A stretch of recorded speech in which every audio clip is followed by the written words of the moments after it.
Encontros com o Futuro. Hoje com um convidado muito especial, Tiago Hermano Jorge, diretor-presidente da Associação Brasileira das Indústrias de Cannabis e Cânhamo e pesquisador interdisciplinar pelo Centro de Tecnologia e Inovação da Cannabis, CTCAM. Encontros com o Futuro, Tiago. E muito bem-vindo, viu? Encontros com o Futuro é uma iniciativa que aproxima o setor privado da academia com o apoio da Prime, que é o braço de universidades da ONU, do Pacto Global, das Eurocâmaras, da PwC, do Conselho Regional de Administração de São Paulo e da ABERJ. Eu sou Matthew Schertz, diretor do World Observatory. Tiago, conta pra gente o que faz a Associação Brasileira das Indústrias de Cannabis e Cânhamo. Primeiro, Matthew, muito obrigado pelo convite. É uma honra com tantas instituições sérias, né, apoiando esse perfil de projeto. Sim. E principalmente tendo a educação no foco, né, tendo os desenvolvimentos, os 17 objetivos de desenvolvimento humano. Acho que a temática de hoje tem muito a ver, porque dos 17, pelo menos 13, nós conseguimos responder com excelência. Né? Você já teve essa conta? Sim, temos essa conta já. São poucos que nós não conseguimos impactar, porque a cannabis ela está em tudo. Quer ver Conta para mim, quero. Opa! Nós estamos aqui. Hoje é possível você produzir com as fibras naturais do cânhamo industrial, que é a Cannabis sativa L, é um tipo, uma variedade de cannabis, que ela não produz a parte muito química, como os produtos que são nível fármaco THC, CBD, mas ela foca na produção no caule de fibras naturais. Tá, não é a parte mais divertida, é a parte mais industrial. Isso, a parte industrial, a parte do trabalho. Sim. O pequeno, médio, grande produtor rural pode trabalhar. Na verdade, sempre trabalhou, até a proibição em 1938, que colocou todas as variedades da cannabis aqui no mesmo pacote. É droga. Essas fibras naturais, por exemplo, dá para produzir essa mesa, esse painel, a iluminação, ou seja, dá para produzir esse estúdio completo feito de fibras naturais. Inclusive os tijolos, o concreto, pode ser feito hempcrete. Nós estamos falando de uma planta que se aproveita 100% do potencial industrial e que pode produzir todos os perfis de bens econômicos. Plástico, papel, madeira, concreto, e ainda fazendo fitorremediação ambiental no agronegócio e em terras degradadas. Esse é o cânhamo. Caramba. Esse é o hemp. Sim, eu sabia por alto isso, mas não sabia que era tanto assim. 21 setores econômicos envolvidos já no Brasil. Para atuação com essas fibras naturais, para você ter uma ideia, Matthew. Sim. E por que a gente não faz mais? Tem um slide. Temos isso no Brasil, não? Já temos. Cânhamo já é plantado? Notícia quente. A partir de 2025 para 2026, vamos poder plantar cânhamo no Brasil. Oba, que boa notícia. E quase 100 anos de proibição, né? Sim. Distante das fibras naturais, que nós podemos produzir roupa, podemos produzir casa, podemos produzir biocombustíveis, biomateriais que se decompõem, né? Inacreditável. Por que não ia?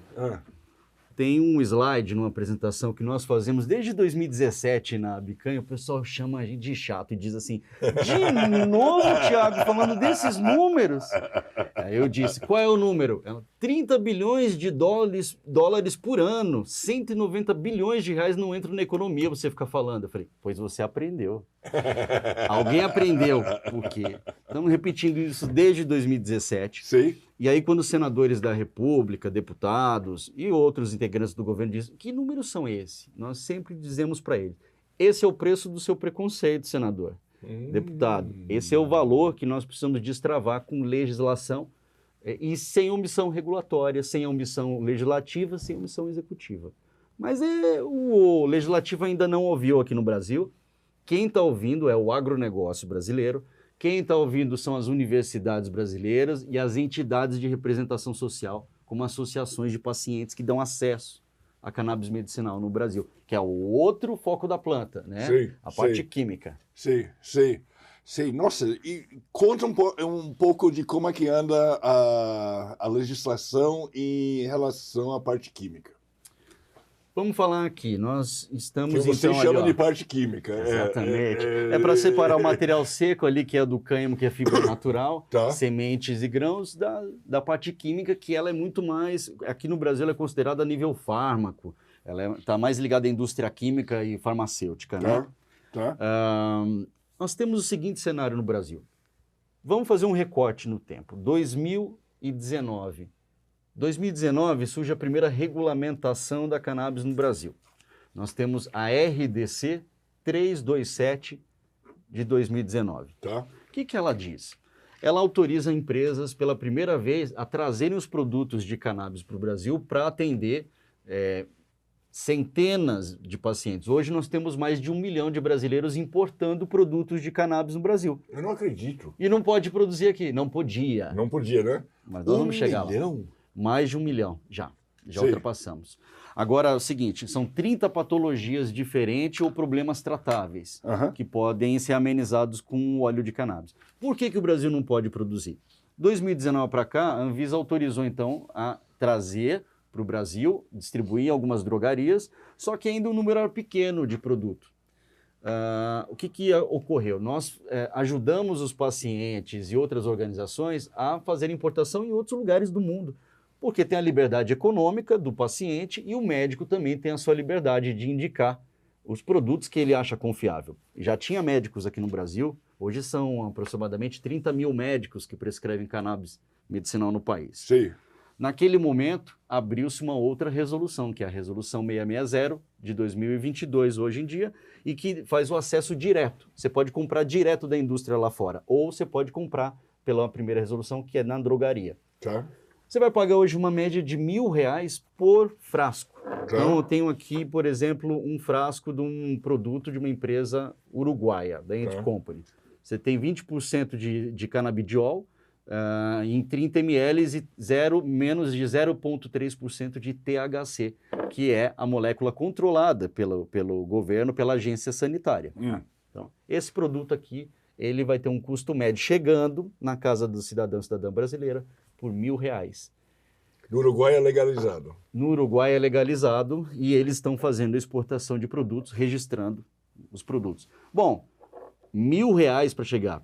Para o brasileiro que está acostumado a comprar uma aspirina, R$ 1, R$ 2 na drogaria, isso não faz sentido nenhum. Só que isso daqui não é um produto livre, isso daqui é um produto considerado medicamento, produto de saúde, né? Então, nós estamos falando de categorias de pacientes graves, críticos, crônicos e até os pacientes terminais, que estão com câncer, pessoas que não conseguem comer, dormir, ir no banheiro, ficar tranquilas, que têm problemas de distúrbios neurológicos ou psicológicos emocionais.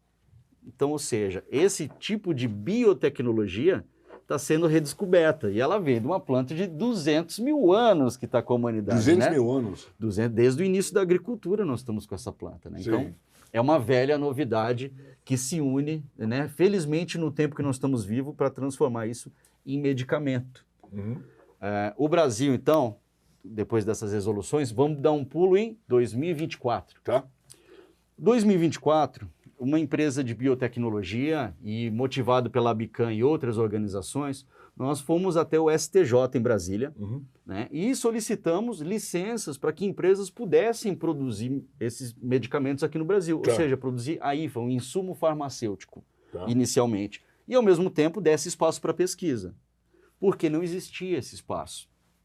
Bom, o STJ acatou e agora, vamos dizer, a grosso modo, determinou que o governo federal deve sair de omissão executiva, que a Anvisa estava em omissão regulatória, ela não pode dizer, eu não estou sabendo de nada, né? É necessário. A Anvisa tem feito um ótimo trabalho, claro, nesses últimos anos, mas precisa avançar com ferramentas mais inteligentes, precisa utilizar, por exemplo, o sandbox regulatório, onde você tem ali um acelerar de pesquisas científicas, porque demorou muitos anos para chegar e ainda não temos nenhum medicamento, né?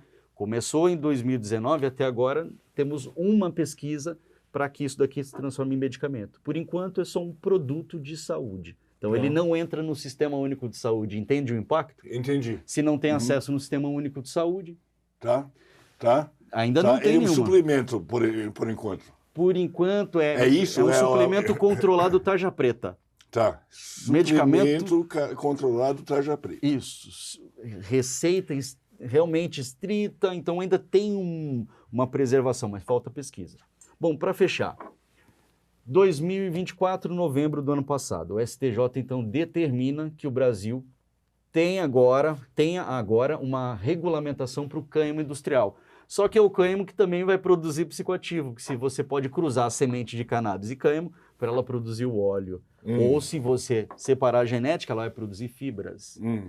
Percebe que é uma planta... Não sei se eu entendi. É uma planta muito versátil geneticamente. Tá. Se Mas você... ele aprovou, o Supremo aprovou ele a aprovou. plantação do cânhamo, a produção do cânhamo. Vamos falar sobre nomenclatura antes? Tá. E boa. Cannabis. Nos Estados Unidos, cannabis, droga. Cannabis no Brasil, foi regulamentada a cannabis medicinal. Tá. Hemp, nos Estados Unidos, é o cânhamo, maravilhoso. Está ganhando mercado, né? Eles produzem mais do que fumo lá e do que bebida alcoólica, inclusive, tá? É o hemp.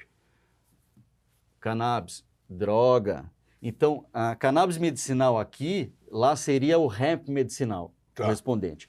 Perfeito. O STJ, a ministra, se confundiu no meio das nomenclaturas e ela deu acesso a plantar cânhamo medicinal no Brasil. Opa! E pode Isso pesquisa. foi confusão? Foi uma confusão. Eu acredito que sim, foi uma confusão. Há malas que vão para Belém? Exatamente. E nunca mais voltam. Ótimo. Nesse caso, o que a ministra fez sem querer, ela abriu o mercado do cânhamo também. Tá. Por quê? Porque se pode mais psicoativo, por que não pode menos? Então, os empresários estão pedindo para produzir pesquisas, para fibras naturais entrarem, para sementes e também para a produção de grãos que se produz alimento humano e nutrição animal. Né? Então, ou seja, esse é o cenário. Então, a partir de 2026 em diante, o Brasil vai ter centenas de milhares de cultivos de cânhamo, principalmente porque o pequeno, médio, grande produtores estão antenados. Né? Vão participar todos dentro desse espectro que nós da Abican estamos propondo, né, até o momento. Sensacional. Conta um pouco da Abican. A Abican é a primeira entidade de representação de apresentar a bioeconomia da cannabis e do cânhamo como tecnologia, e não como droga, e não como somente agro. Começa na genética melhoramento, começa dentro da universidade, começa com a pesquisa, com a inovação. Depois ela vai para o campo. A partir da planta, nós acreditamos que o que ela vira? A Abican pega na mão do produtor, do pesquisador, do investidor e vai até a indústria e depois vai no governo para dizer, essa cadeia tem que funcionar, porque está começando. O Brasil, depois de 86 para 87 anos, corretamente, está colocando essa planta no chão de volta. Nós não conhecemos, ela é estranha, para o bem e para o mal. O preconceito é menor com cânhamo, né? Ninguém conhece, mas para o mal, porque nós perdemos a conexão, né, com essa maravilha agroindustrial que está chegando. Esse terno é de cânhamo? Não, ele não é de cânhamo. Eu gostaria da próxima vez, eu prometo que vou pedir para o Leonardo Chiasso, que produz peças, roupa, moda de cânhamo no Brasil. Ele pretende ser o principal produtor de tecido. Como que é o nome dele? De tecido de cânhamo no Brasil. É Leonardo Chiasso, CH. Tá.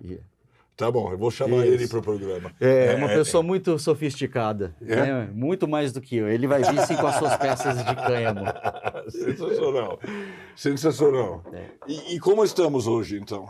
Pois então, a Abican tem ajudado a abrir o mercado desde 2017. Ajudamos a trazer muitas empresas que dão acesso ao medicamento. Associações de pacientes que estão fora desse quadro regulatório no Brasil dão acesso a pelo menos a 300 mil pessoas. E o restante são as empresas que trazem produto importado. Com a história do cânhamo sendo cultivado agora, o jogo muda, porque você insere cadeias econômicas, né? Nós primeiro acreditamos que tem que ter comprometimento com os povos tradicionais indígenas, com as comunidades quilombolas também que devem participar desse processo. Nós já aproveitamos para fazer o convite também para todas as comunidades que, de alguma maneira, já sofreram no passado em relação a essa planta e que nós possamos trazê-los para dentro da discussão. Vou dar um exemplo. Nós temos uma associação de paciente, o IBCPA, Instituto Brasileiro de Ciências Psicoativas. Uhum. Nós damos acesso gratuito a 200 famílias a cannabis medicinal. Tá. Essa é uma parte, a saúde. Nós queremos inserir essas pessoas na economia do cânhamo, Tá. porque nós não estamos falando ali de psicoativo, não estamos falando de medicamento, nós estamos falando da parte seca, das fibras, das sementes, dos grãos que vão ser depois transformados isso na indústria e vão poder ser vendidos.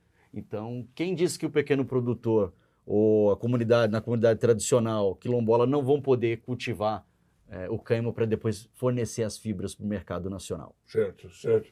Eles estão recebendo bem nisso? Estão interessados? Como é que estão? Ainda há um estigma muito grande, né? Sim. Mas o que nós temos trabalhado, e como diz a doutora Ione Monteiro, uma psicóloga e a nossa técnica principal, especialista em redução de danos, tem que desdramatizar essa temática. E é o que a Abican vem fazendo, tirando da maconha para cannabis medicinal, maconha para pesquisa científica, maconha para o cânhamo industrial. E essa desdramatização é trazer a periferia, trazer os subúrbios para dentro dessa temática, para o ambiente mais da universidade, do ambiente técnico, do ambiente de formação e orientação. Né? Sim, sim. Acho que isso ajuda a reduzir. Mas na periferia brasileira nós sabemos, ainda é a maconha. E a maconha ela é um perigo. Ela não expõe essas realidades magníficas que eu estou falando aqui, né? De forma até apaixonante. Mas nós precisamos ainda fazer esse trabalho, mas todos estão convidados a fazerem parte dessa cadeia junto com a Abican. Todos são bem-vindos. Tiago, conta um pouco da sua vida, de você. Como é que você chegou nessa posição? Sim. O que te levou a isso? Matthew, eu jamais imaginaria que estaria sendo um instrumento de política pública, de desenvolvimento humano, principalmente. Eu sou o maior beneficiário dessa situação, porque eu fui jornalista durante 25 anos, tive uma carreira exitosa, muito feliz. Tá. Aqui em São Paulo? Aqui em São Paulo também, no Rio, já morei fora também um tempinho trabalhando. Então, vim dos veículos de imprensa e em um dado momento, as pessoas falavam assim para mim. Eu chegava, olhavam, era o agitado e diziam, hard news, ele é bom para mandar para a rua, produção, ele é bom. Isso começou a me degradar minha saúde, era muito agitado e eu não percebia que aquilo ali... Eu passei por isso também, eu sei. Isso vai estragando você por dentro, vai estragando a sua alma. E um belo dia eu tive problema de saúde, tive que me afastar disso. Fui buscar outros caminhos. Claro que fiz de tudo, tive hamburgueria, fui meter em encrenca de colaborar com a empresa dos outros, uma loucura, perde dinheiro e tudo. Um dado momento, minha mãe começou a manifestar uma doença de Alzheimer, aos 64 anos de idade, caramba. muito jovem. Muito jovem. Né? Bom, já pesquisava um pouco sobre a cannabis, eu já conhecia os efeitos terapêuticos dessa planta, e aí eu comecei a pesquisar como é que ela poderia ser tratamento para minha mãe. E no meio disso tudo, surgiu o empreendedorismo, já vinha do ambiente. Eu vinha ali da PUC, da Faculdade de Ciências Exatas e Tecnologia, como um colaborador técnico da universidade.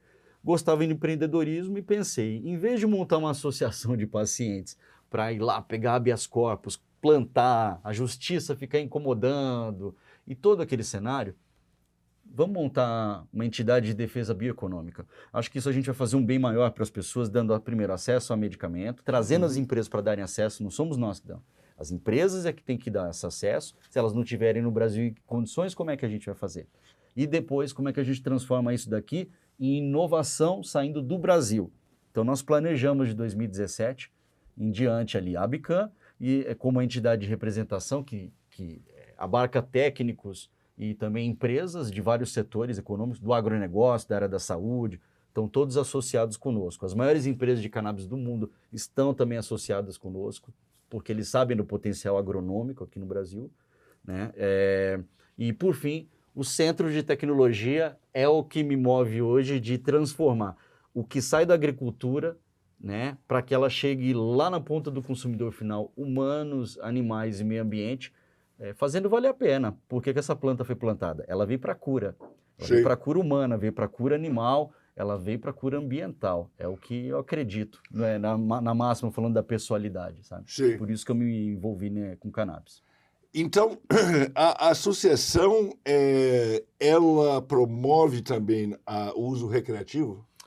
Não, nós estamos hoje trabalhando sobre a seguinte linha. Uso recreativo, eu vou dizer que acredito que não exista, porque ela é terapêutica, né? Boa. Qualquer pessoa que já consumiu essa planta sabe Sim, bem. é né? remédio. Ela é remédio. É remédio. Ela aliviou em 3 níveis. Ela alivia em 3 níveis. Nível físico, então dores, inflamação, já é comprovado, tem um sistema endocannabinoide, todos os humanos e todos os animais vertebrados do planeta têm esse sistema no corpo. Uhum. Ou seja, ela alivia dores físicas e desinflama. Depois você tem o nível neurológico, que não está fácil, né? Saúde mental, ela vai muito além do psicológico, ela impacta o neurológico. Pensamentos compulsivos, manias, tremores e outros problemas a gente tem. E ela impacta o 3º nível, que não existe medicamento hoje, em qualquer drogaria que você for, você não vai encontrar, que vai no nível emocional e que reduz a pressão emocional. Aquele problema não é tão um problema. Tá. A cannabis mostra isso. E ela te ajuda a controlar. E, por fim, a homeostase. Ela reequilibra o metabolismo. Então, é uma planta que está presente na nossa vida para ser transformada, né, em medicamento. Então, não existe para mim, na minha concepção, não existe o uso recreativo, porque ninguém está se divertindo. Mas, na verdade, está relaxando e ótimo que se sorri. As pessoas não devem se preocupar com estou preocupado porque o outro está feliz, né? Não dá, né? Genial, genial. Muito obrigado, Tiago. Fascinante, viu? Muito obrigado. Bom. Eu que agradeço. Sensacional.